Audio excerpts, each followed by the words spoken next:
A ver, ¿un profesor de ciencias debe ser un científico? ¿O un científico debe ser profesor de ciencias? Aunque parezca una pregunta súper sencilla y tal vez fácil de responder, puede dividir a muchas personas. Muchos pensarán que los profesores de ciencia deben tener un grado universitario en la ciencia que están enseñando. Por ejemplo, un profesor de física debe ser un físico de formación, o un profesor de biología debe ser un biólogo que estudió la carrera de biología en una universidad. Y algunos otros pensarán que porque estudiaron algo relacionado con la ciencia, por ejemplo, ingeniería, ya pueden dar clases de física, o porque estudiaron medicina pueden dar clases de química o biología.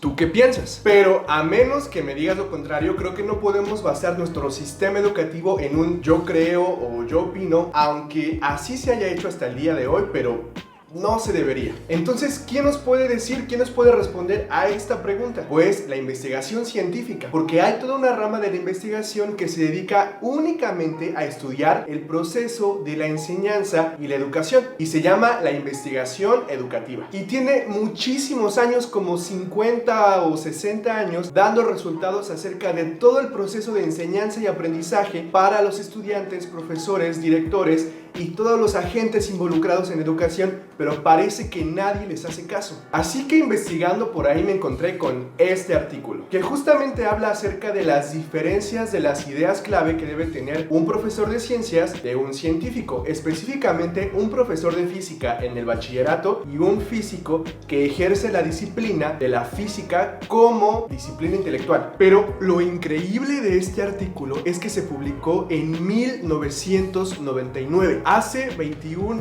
años. Sin embargo, todo sigue igual desde entonces. O sea, nadie se ha dado a la tarea de ver qué tiene la investigación científica que aportar a la enseñanza. Entonces, en este video vamos a ver cuáles son las diferencias clave entre un profesor de ciencias y un científico, y por qué deben ser diferentes, cómo lo son y qué nos aporta para nuestra vida académica. ¡Comencemos! La tesis del autor del artículo es que las ideas clave de un profesor de ciencias son bien distintas de las de un científico. O sea, esto quiere decir que en la práctica un profesor no es un físico. O sea, nadie cree que su profesor de ciencias antes de entrar al salón viene de crear un plasma o trabajar con reactores nucleares o descubrir la nueva teoría de la relatividad cuántica. Entonces, si no son lo mismo, todos, incluyendo alumnos, profesores, directores, todos los agentes involucrados en educación, necesitamos conocer en qué son diferentes, por qué son diferentes y qué tenemos que hacer con esas diferencias. Y por ideas clave me refiero a los principios epistemológicos que rigen cada profesión, pero ya llegaremos a eso. Creo que el objetivo de este artículo es retar esa visión anticuada, ese mito que existe, que un científico, por haber estudiado una carrera universitaria en ciencias, una maestría o un doctorado o tener más grados académicos, está capacitado para dar la clase de la ciencia que ha estudiado en cualquier nivel académico. Y otro objetivo es alentar a los profesores de ciencias a que se preparen como profesores, porque no por haber estudiado la ciencia o algo relacionado a eso, ya están capacitados para dar clases de la disciplina intelectual que estudiaron. Entonces, el artículo comienza citando a un autor súper famoso en Estados Unidos de la investigación educativa llamado Dewey, y él fue el primero en investigar las diferencias de las ideas clave entre un profesor de ciencias y un científico. Él decía que no son profesiones opuestas, pero tampoco son idénticas, y todo está en la labor que cada uno realiza, es decir, en cómo ejercen la disciplina a la que están atados. O sea, un físico utiliza la ciencia física como un conjunto de verdades para aplicarlas a nuevos problemas de investigación, resolver nuevas preguntas y aumentar la teoría de la que ya se conocían muchas cosas. Por otra parte, un maestro no se encarga de aumentar verdades a ese cuerpo de verdades que ya existen de la ciencia, sino de comunicar esas verdades y que otros seres humanos las comprendan para que puedan ejercerlas. Digamos que el maestro debe preocuparse por enseñar lo que el físico ya investigó antes. Y esto nos lleva a pensar que un físico se encarga más de la experiencia lógica de la disciplina intelectual que está ejerciendo, y un profesor de física se encargaría más del aspecto psicológico por la interacción que tiene con otros humanos, sus alumnos. Y el autor compara ambas labores con esta metáfora. Es como si el físico fuera un explorador que llega por primera vez a un territorio y comienza a tomar notas del relieve, relieve, del tipo de suelo, del tipo de vegetación, y un maestro de ciencias tomara esas notas y creara un mapa para enseñar a otros a recorrer el territorio que el investigador ha estudiado. Interesante. Pero bueno, si estamos diciendo que la investigación educativa es una rama de la investigación científica, el autor no puede basarse únicamente en sus opiniones y experiencias. Tiene que tener un cuerpo de verdades sólidas en las que basará toda su tesis. Y esto es la epistemología de Harré. Ahora, para ahondar un poco en esto de la epistemología, hay que definir. La epistemología es una rama de la filosofía que estudia el alcance y los fundamentos y principios del conocimiento científico. Entonces, es una rama súper útil de la filosofía que nos puede ayudar a identificar la diferencia de las ideas clave de un profesor de ciencias y de un científico. O sea, es nuestro punto de partida. Y particularmente el artículo utiliza la epistemología de Harré porque Harré estudió la epistemología de las ciencias físicas y clasificó las teorías en 3 tipos. Ahora, algo increíble es que la epistemología de Harré se publicó en 1986. O sea, tiene 34 años de existir y nadie la ha tomado en cuenta. Bueno, pero regresemos a la clasificación que da Harré acerca de las teorías de la física. Él dice que existen 3 tipos de teorías o reinos de la física. En el reino 1 o teorías tipo 1 están todos los fenómenos observables. Por ejemplo, la mecánica clásica newtoniana, las leyes de gravitación, las leyes de Kepler y los fenómenos de movimiento oscilatorio, ondulatorio, movimiento rectilíneo uniforme, el movimiento de los planetas, etc. Todo lo que se puede medir y ver con nuestros propios ojos. Las teorías tipo 2 son aquellas teorías que ya necesitan un poquito de instrumentación para lograr observarse. Por ejemplo, son mecanismos, procesos, digamos, fenómenos físicos que no están a simple vista. Por ejemplo, todos los fenómenos ópticos y electromagnéticos. Y las teorías tipo 3 son aquellas teorías de la física que son inalcanzables aún con experimentos. Son más esas teorías totalmente abstractas, matemáticas, que forman parte del tejido en sí de la realidad. Covarianza, simetrías, leyes de conservación, etc. Un gran ejemplo de esto sería la teoría cuántica de campos. ¿Cómo experimentas una teoría cuántica de campos? Pues en tu cuaderno con matemáticas y números. Bueno, ni siquiera creo que haya números. O sea, las teorías tipo 3 están más allá de la experiencia y no se pueden acceder. Y la verdad es que aún mentalmente es difícil estudiarlas. Por lo tanto, si el profesor de ciencias tiene que basar su experiencia de la disciplina intelectual que está enseñando en el área psicológica, debería centrarse en las teorías tipo 1 y tipo 2 de acuerdo con la epistemología de Harré. Todo lo que un profesor de ciencias o de física enseña a sus alumnos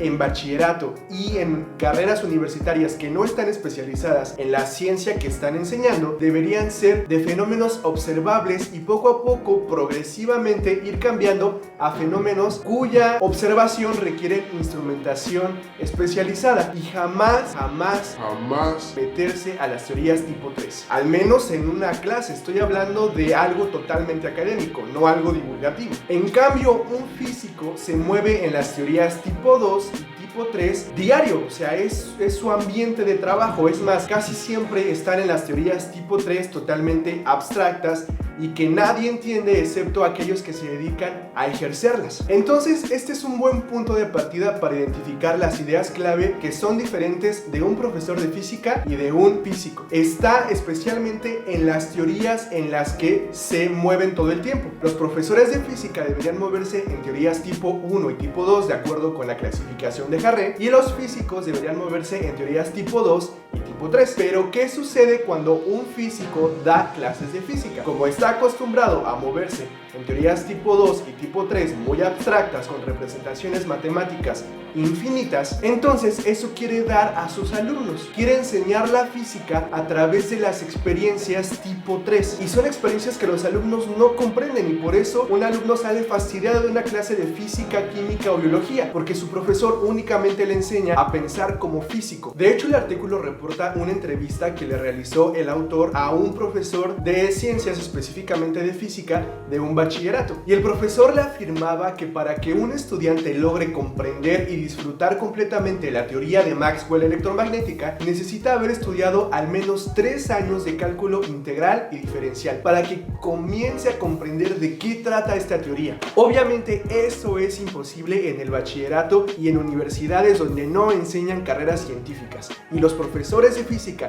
que intentan enseñar la teoría electromagnética con representaciones tipo 2 y tipo 3 están equivocados. Y es que es evidente que los humanos han atravesado por una evolución científica y académica, y es justamente lo que sucede con los alumnos. ¿Qué quiero decir con esto? Por ejemplo, cuando Maxwell presentó su teoría electromagnética a la comunidad científica de la época, ellos no comprendían qué eran las ondas electromagnéticas y cómo una onda podría viajar en el espacio y en el tiempo sin un medio por el cual moverse, o sea, como las ondas mecánicas que se conocían hasta ese momento. Pero Maxwell, en lugar de decirles son ignorantes, no sirven para nada, no entienden la física, no la comprenden, él lo que utilizó fue ese ejemplo que ya comprendían con teorías tipo 1 y tipo 2 para explicar su nueva teoría. Es decir, utilizó un fenómeno que ellos podían observar y medir para que comprendieran un nuevo fenómeno que no podrían acceder a menos que tuvieran una instrumentación científica especializada. O sea, Maxwell era un super profesor de física. Entonces, cuando como profesores de ciencia permitimos a los alumnos recrear ese recorrido científico que han tenido los propios investigadores al momento de madurar sus ideas intelectuales, les creamos un amor por la ciencia, un interés genuino por descubrir cuál es el verdadero concepto y cómo se aplica en la realidad. Es decir, logramos conectar lo psicológico con lo lógico de la disciplina intelectual que estamos enseñando. Pero si únicamente nos dedicamos a vaciar todo el conocimiento matemático y teórico que traemos de la ciencia que estudiamos, entonces no vamos a lograr nada con los estudiantes. Pero a ver, quiero aclarar algunas cosas. No estoy diciendo que un profesor de ciencias no pueda ser un científico y que un científico no es capaz de dar una clase de ciencias. Y tampoco estoy diciendo que un profesor de ciencias debería estudiar también la carrera de psicología para poder ejercer esa profesión. Lo que sí estoy diciendo es que no debemos creer que un científico, por haber estudiado una carrera universitaria en ciencias, está capacitado ya por tener ese título universitario para dar clases de esa ciencia, y mucho menos alguien que no la estudió. O sea, no se puede. No hay razón para suponer que un profesor de ciencias es lo mismo que un científico. Al contrario, hay bases filosóficas y epistemológicas para creer que no lo son. O sea, la calidad de un maestro de ciencias no está en qué tan bien maneja los conocimientos de la disciplina intelectual que está enseñando, sino en la capacidad de comunicar y enseñar esas verdades científicas a los alumnos y que los alumnos las aprendan. Ese es un profesor de ciencias efectivo. Y es que si como profesores nos dedicamos únicamente a equipar a los alumnos de fórmulas matemáticas, de teorías, de enunciados, de principios, sin jamás llegar a que los apliquen y a que los comprendan en su vida real y práctica, entonces no estamos logrando nada como profesores. O sea, lo que este artículo nos está diciendo es que los profesores de ciencias no les basta con conocer la experiencia lógica de la disciplina intelectual que están enseñando, porque eso ya lo tienen, sino que les hace falta la experiencia psicológica. Y esta verdad medio abstracta, medio complicada de entender, se resume y se concreta en tener un conocimiento pedagógico de la disciplina intelectual que estamos enseñando. Pero de ese conocimiento pedagógico hablaremos más adelante. Comencemos a resumir. Primero, hay ideas clave diferentes de un profesor de física que de un físico. Y en general podemos decir que las ideas clave de un profesor de ciencias son diferentes de las ideas clave de un científico. Por lo tanto, un profesor de ciencias, aunque haya estudiado la ciencia que está enseñando, no puede dedicarse únicamente a vaciar su conocimiento intelectual y lógico de la ciencia que estudió. Debe tener la experiencia psicológica detrás. Segundo, permitirle a los alumnos tener un acercamiento psicológico a la disciplina de la ciencia que se les está enseñando les va a permitir emular el proceso que tuvieron los investigadores antes de madurar esos conceptos a lo largo de la historia. Es decir, se va a repetir ese proceso académico, intelectual, científico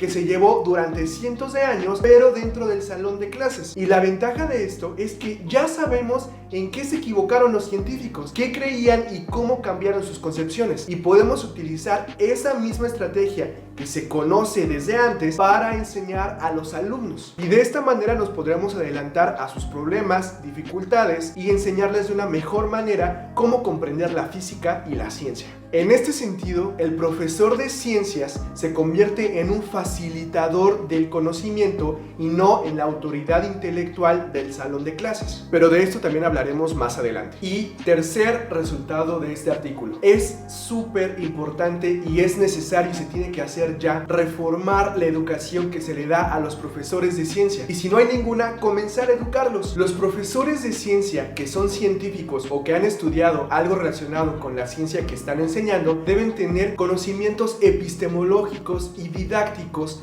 de su profesión. O sea, no están en un laboratorio tratando con elementos químicos, o no están en un reactor nuclear creando energía eléctrica para una ciudad, o no están trabajando con un equipo de investigadores para descubrir el nuevo agujero negro de la galaxia. Están tratando con otros seres humanos a los que están intentando ayudar a comprender la física y la ciencia en general, y por lo tanto no se puede tratar a los alumnos como colegas, ¿no? Cada clase no puede ser una exposición como si estuvieran en una conferencia académica. Tenemos que cambiar nuestra manera de dar clases, tenemos que involucrarnos en el aspecto psicológico de la ciencia, y para esto tenemos que voltear a la investigación científica, tenemos que ver qué resultados se están dando y tenemos que apoyarnos en esa investigación, porque al final de cuentas es ciencia, se está haciendo con el mismo método científico que nosotros defendemos en nuestras clases. Entonces, si no estamos utilizando esos resultados, ¿en qué nos estamos basando? En fin, con esto hemos terminado. La verdad es que este artículo está buenísimo. Se los dejo en la descripción para que le echen una leída y que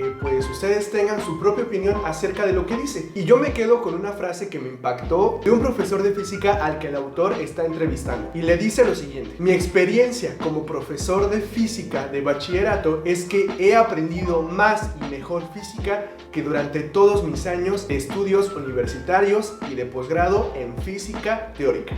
¡Wow! Y es que así es esto, la mejor manera de comprender un tema es enseñándolo. Y mientras más básica y simple sea la enseñanza que se da, más se llega al núcleo del conocimiento. Así que si tú eres profesor de ciencias, te invito a que le eches un ojo a lo que tiene que decirte la investigación educativa. Revisa los artículos gratuitos, están ahí libres para el que quiera conocer de qué se está hablando, cómo mejorar mis clases, cómo aprenden los alumnos, cuál es la mejor manera de enseñar ciencia. Si tú eres un alumno, te recomiendo que, para empezar, le enseñes este video a tu profesor y que también veas la investigación educativa, porque como alumnos tenemos que tomar iniciativa en el cambio de este proceso educativo. Y si crees que este video te ha servido, te ha enseñado algo, también puedes compartirlo simplemente por el gusto de conocer nuevos temas. Yo voy a seguir subiendo videos acerca de investigaciones educativas, sobre todo la didáctica de la ciencia, que es mi pasión, me encanta. Y si tienes cualquier duda o comentario, no dudes en escribirme. Mi nombre es Edrey y nos vemos en la próxima.